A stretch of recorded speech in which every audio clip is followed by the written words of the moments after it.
Hello everyone, my name is Justin Mark, and on behalf of the rest of my group, today I'll be presenting resuscitative endovascular balloon occlusion of the aorta compared to resuscitative thoracotomy.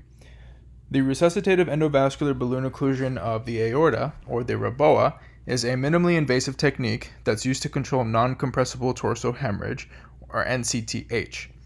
This type of hemorrhage can result in very profound shock, as it is not easily accessible, nor is it receptive to external compression.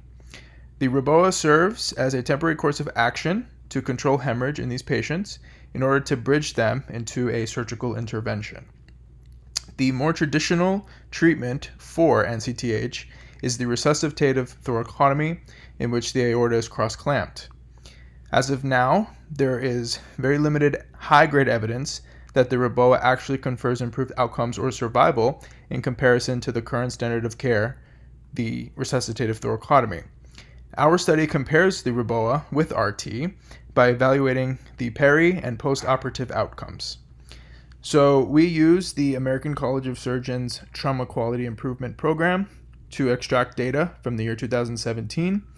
We had a sample of 83 patients who underwent the REBOA compared to 114 patients who underwent the resuscitative thoracotomy. We then conducted the Cox proportional hazard analysis, in which we compared the survival in the ICU between these two procedures. We then did a regression analysis, and we've depicted that as hazard ratios as well as the 95% confidence intervals. Subsequently, we developed the Kaplan-Meier curve to compare survival time between these two groups. We used a student t-test to compare the complications between the REBOA and the RT. As of note, the REBOA is contraindicated for patients with cardiac arrests. Therefore, we excluded these patients in our analyses.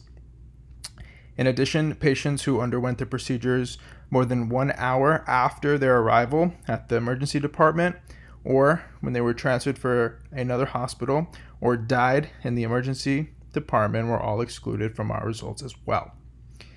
So our data shows that patients who underwent a REBOA did have a higher proportion of acute kidney injury when compared to the resuscitative thoracotomy, as well as pulmonary embolisms.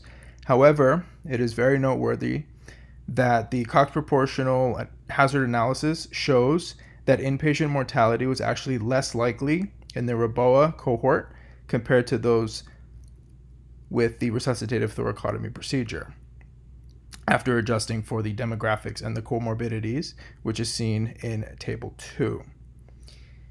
The REBOA patients had a higher survival time in the ICU compared to that of the resuscitative thoracotomy patients, 41 days compared to 14.9 days, which is seen in Figure 1, the Kaplan-Meier survival curve. So in summary, patients who underwent a REBOA had higher rates of survival in the ICU relative to the resuscitative thoracotomy. However, they did have more complications, including the acute kidney injuries and the pulmonary embolisms, which I just described, which has also been emphasized in the previous literature. Physician-led teams may consider performing a REBOA in some patients with the NCTH when indicated and permissible. However, we recommend further research and the efficacy and the safety of the REBOA. Thank you very much.